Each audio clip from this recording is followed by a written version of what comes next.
آپ نے ٹویٹ کیا ہے کہ عمران خان رہا ہو رہے ہیں، کیا واقعی سچ ہے؟ جی بالکل، انشاءاللہ جلدی عمران خان رہا ہو رہے ہیں۔ دیکھیں، دو تین چیزیں مد نظر رکھیں آپ۔ سب سے پہلے یہ کہ ان کے خلاف جو کیسز ہیں وہ بوگس کیسز ہیں، اور دوسری چیز یہ ہے کہ مضبوط اعصاب کا آدمی ہے عمران خان، اور اس نے ثابت کیا جیل کے اندر کہ وہ بگوڑوں کی طرح کوئی ڈیل لے کے بھاگا نہیں ہے، بلکہ اپنے موقف کے اوپر کھڑا ہوا ہے۔ اور تیسری سب سے اہم چیز یہ ہے کہ جب آپ کسی کے اوپر اس قسم کے کیسز بناتے ہیں، پاکستان کی پولیٹیکل ہسٹری میں ہے بھینس چوری کے، اور جس طرح وہ کوئٹہ کا شر صاحب کا جو وکیل تھے ان کے قتل کا مقدمہ بنا دیا، تو اس کا مقصد یہ ہوتا ہے کہ آپ کے پاس کسی اس فرد کے حوالہ سے کوئی ایسی چیز نہیں ہے جس کے اندر آپ اسے کنوکٹ کر سکیں، سزا دے سکیں۔ تو اس وجہ سے میرا خیال ہے کہ خان صاحب جلدی باہر آ جائیں گے، زیادہ عرصہ انہیں اندر رکھنا شاید ممکن بھی نہ ہو۔ الیکشن کب ہوتے نظر آ رہے ہیں؟ الیکشن آنیسٹلی اگر آپ میرے سے پوچھیں، جو معروضی حالات ہیں مجھے تو اس میں الیکشن ہوتے نظر نہیں آ رہے، اگرچہ الیکشن جو ٹائم فریم ہے 90 ڈیز کا اسی کے درمیان ہی ہونے چاہیے، اور صدر مملکت کو میرا خیال ہے کہ خود ڈیٹ کو اناؤنس کرنا چاہیے اور انہیں ڈیٹ دے دینی چاہیے، کیونکہ پاکستان مزید کسی آئینی بحران کا متحمل نہیں ہو سکتا۔ لیکن فی الحال الیکشن کمیشن بھی ڈنگ ٹپا پالیسی کے اوپر ہے، اور تمام لوگ، ہماری عدالتی جو سسٹم ہے، عدالتی نظام ہے، وہ بھی خاموش ہے۔ بلکہ میں سمجھتا ہوں کہ اس پوری عرصے کے اندر تقریباً گزشتہ 1.5-2 سال کے اندر وہ ایک خاموش تماشائی کا سا کردار ادا کر رہا ہے، جو کہ انتہائی شرمناک ہے۔ تحریک انصاف الیکشن لڑے گی؟ میرا خیال ہے لڑے گی، بالکل یقیناً، کیوں نہیں لڑے گی۔ اس کی بنیادی وجہ یہ ہے کہ دیکھیں، ہم تو الائڈ ہیں تحریک انصاف کے ساتھ، لیکن کسی بھی پولیٹیکل پارٹی کو جن گراؤنڈز کے اوپر ختم کیا جانا ہے وہ آئین کے اندر اتنی سخت ہیں کہ میرا نہیں خیال کہ اگر کوئی اس قسم کا ایڈونچر کرنے کی کوشش کی بھی جاتی ہے تو کورٹ آف لاء کے اندر اس سے روکا جا سکے گا۔ تو میں سمجھتا ہوں کہ تحریک انصاف الیکشن کنٹیسٹ کرے گی اور بلے کے نشان پر ہی کرے گی۔ فیصل آباد کس حلقے سے الیکشن لڑ رہے ہیں؟ فیصل آباد دیکھیں، میرا آبائی حلقہ تو راجہ ریاض صاحب والا ہے۔ وہ موصوف آج کل مختلف جگہوں پر پیر پکڑ کے بیٹھے ہوئے ہیں کہ میری سیٹ نکلوا کے دیں، اور حلقے کے جتنے سرویز ہیں وہ آپ کو بتا رہے ہیں کہ رزلٹ کیا آ رہا ہے۔ باقی it will be definitely Raja Riaz, but it can also be Rana Sanaullah as well. آپ بھی پریس کانفرنس کر سکتے ہیں؟ پریس کانفرنس دیکھیں، دو چیزیں ہیں، ایک بات آپ ذہن میں رکھیں، میں نے پریس کانفرنس کرنی ہوتی تو بہت پہلے کر چکا ہوا تھا، اور ایک بات میں واضح بھی کر دوں کہ میرے سے پریس کانفرنس کے حوالے سے کسی نے رابطہ نہیں کیا۔ یس obviously پولیٹیکل وکٹمائزیشن ہے، پی ڈی ایم نے، اور خصوصاً چونکہ ہماری رانا ثناء اللہ سے بھی رائیولری ہے، اس نے بڑے بروٹل طریقے سے 2-3 اٹیمپٹس کیے ہیں، لیکن میرا پریس کانفرنس کا کوئی چانس نہیں ہے۔ میرے والد کا اگر آپ پولیٹیکل کیریئر اٹھا کے دیکھ لیں تو ان کے 40 سالہ پولیٹیکل کیریئر کے اندر صرف 2.5 سال اقتدار ہے، باقی انہوں نے تقریباً 37.5 سال انہوں نے اپوزیشن میں ہی رہے ہیں، اور میں ابا جی کے جانے کے بعد 2013 سے آنورڈز ابھی اپوزیشن میں چل رہا ہوں۔ میرا نہیں خیال کہ میں ان گراؤنڈس کے اوپر کمپرومائز کروں گا۔ If I am standing with Khan, I will stand with Khan. مشکل حالات میں خان صاحب کے ساتھ کھڑے رہنے کی خاص وجہ بتائیں گے؟ دیکھیں، چند وجوہات ہیں۔ ایک تو کچھ چیزوں کے اندر میں پرسنلی گواہ ہوں، جس طریقے سے قرآن پاک کی کمپلسری ایجوکیشن تھی، جس طریقے سے سیرت النبی صلی اللہ علیہ وسلم کو نصاب تعلیم کا حصہ بنانا تھا، جس طریقے سے قرآن پاک کی پرنٹنگ اور پبلشنگ کے حوالہ سے جو اقدامات کیے گئے، اسی طریقے سے القادر یونیورسٹی کے حوالہ سے، اور جو خان صاحب کا صوفی یونیورسٹی کا ایک پروجیکٹ تھا اس حوالہ سے، پھر انٹرنیشنل فورم کے اوپر جس طریقے سے انہوں نے ختم نبوت کا اور نبی پاک صلی اللہ علیہ وسلم کی عزت و ناموس کے اوپر حملہ کرنے والوں کو منہ توڑ جواب دیا ہے، تو یہ تو ہیں وہ وجوہات جو ہمارے ایمان کا حصہ ہیں، جو ان کی جانب مائل کرتی ہیں۔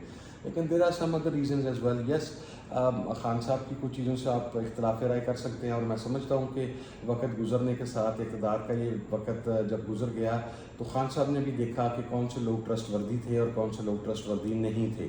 انسان میں غلطیاں، کوتاہیاں، خامیاں موجود ہوتی ہیں، but overall I mean he is gem of a personality. Like آپ ان کے پاس گئے ہیں، کھانا کھا رہے ہیں، یو ناٹ بادر کہ اسے وہ لیوش کھانے چاہیے، اسے وہ رولیکس گھڑیاں چاہیے، اس نے BMX7 کے اوپر سفر کرنا ہے، یا اس نے S600 کے اوپر سفر کرنا ہے۔ نو، وہ بڑا درویش شخص آدمی ہے۔ میں نے اسے جب بھی دیکھا ہے، وہ مقصد ہے اپنے ٹیبل سے اگر ڈرائی فروٹ بھی کھا رہے ہیں تو وہ جس طرح ہمارا ایک کلچر کا حصہ ہے کہ ہم نے وہ مٹھی میں لیا، بھرا اور کھا لیا۔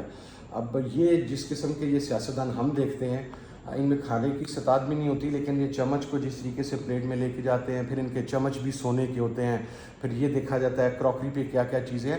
تو there are so many reasons and also he is not a corrupt person. That is I guess the main reason why I'm standing with ham.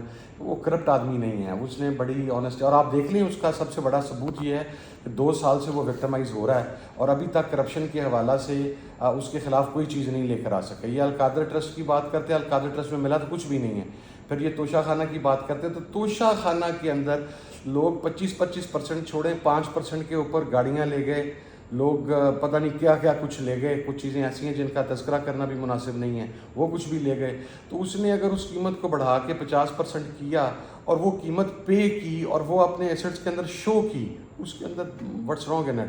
اگر آپ کا آئین اس چیز کی اجازت دے رہا ہے، میرا نہیں خیال نہ اس کی شوگر ملیں بنی، نہ اس کی فاؤنڈریز بنی، نہ وہ کو بزنس ٹرائیکون بنا، نہ اس کی فیملی بزنس ٹرائیکون بنی، نہ وہ ملٹی بلینز کے کو ڈاکے جو ہیں اس کی فیملی کے کسی ممبر کے اوپر منظر عام کے اوپر آئے. تو what else you can ask for a person.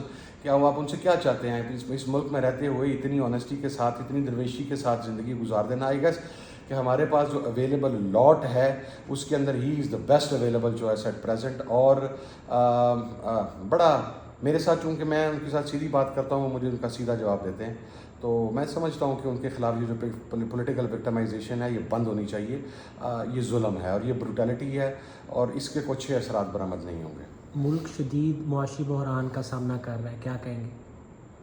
نہیں، ملک معاشی بحران کا سامنا نہیں کر رہا. معاشی بحران کا سامنا پاکستان کا متوسط طبقہ جو کہ اب ختم ہو چکا ہے، وہ اپر لوور کلاس ہو یا مڈل لوور کلاس ہو، وہ سب پہلے ہمارے ہاں ایک ایلیٹ کلاس تھی، اس کے بعد اپر مڈل کلاس تھی، پھر لوور مڈل کلاس تھی، اور اس کے بعد ہمارا انتہائی غریب طبقہ آتا تھا. اب صرف امیر کلاس ہے اور غریب کلاس ہے. اپر اور مڈل کلاس کا کانسیپٹ اب جو ہے وہ ختم ہو چکا ہے، اور اس کا جو معاشی حالات ہے اس کا اثر تو صرف غریب پر پڑ رہا ہے. باقی یہ چینی چوروں کے اوپر، یہ سسیلین مافیا کے لوگوں کے اوپر، یہ ہمارے سسٹم میں بیٹھے ہوئے کرپٹ عناصر کے اوپر، ان کا تعلق کسی بھی حوالے سے ہو، ہر وہ آدمی جس میں یہ سمجھتا ہوں کہ جو اپنی سروس اور اپنی مدت پوری کرنے کے بعد پاکستان چھوڑ کے، پاکستان سے باہر جا کے اپنے بچوں کی نیشنلٹیاں وہاں کی لے کے، اپنی پراپرٹیاں وہاں پہ لے کے بیٹھا ہوا ہے، وہ اس ملک کا مجرم ہے اور اس کو کوئی فرق نہیں پڑتا. And I am really sorry to say, آپ سڑکوں کے اوپر نکل کے دیکھ لیں جس قسم کے ہمارے جو صاحبان اقتدار ہیں، ان کے کانوائز ہیں سیکورٹی کے، اور جس طریقے سے وہ موو کرتے ہیں، تو دنیا کے ڈیولپڈ کنٹریز کے اندر بھی یہ سارا کچھ نہیں ہوتا. تو معاشی حالات پاکستان کے جن لوگوں کو کے لیے میٹر کرتے ہیں ان کے لیے الحمدللہ بالکل ٹھیک ہے. ان کو وہ لوٹ رہے ہیں، ان کے لوٹنے کے لیے تمام وسائل بھی میسر ہیں اور ان کو لوٹنے کے لیے تمام سہولت کاری بھی میسر ہے. پس صرف غریب رہا جس کی کسی کو کوئی فکر نہیں ہے. نواز شریف وطن واپس آئیں گے؟ نواز شریف؟ ہاں جی، نواز شریف، میاں محمد نواز شریف. میری دعا ہے اللہ کرے وہ پاکستان واپس تشریف لائیں. عمران خان دوبارہ وزیر اعظم بنیں گے؟ انشاءاللہ ضرور بنیں گے، کیوں نہیں بنیں گے. مجھے تو کوئی وجہ سمجھ میں نہیں آتی کہ وہ نہ بنے.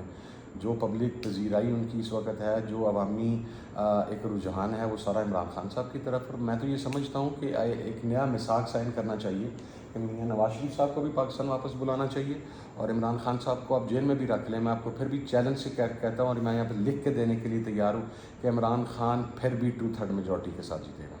تھینک یو سو مچ. لائیے.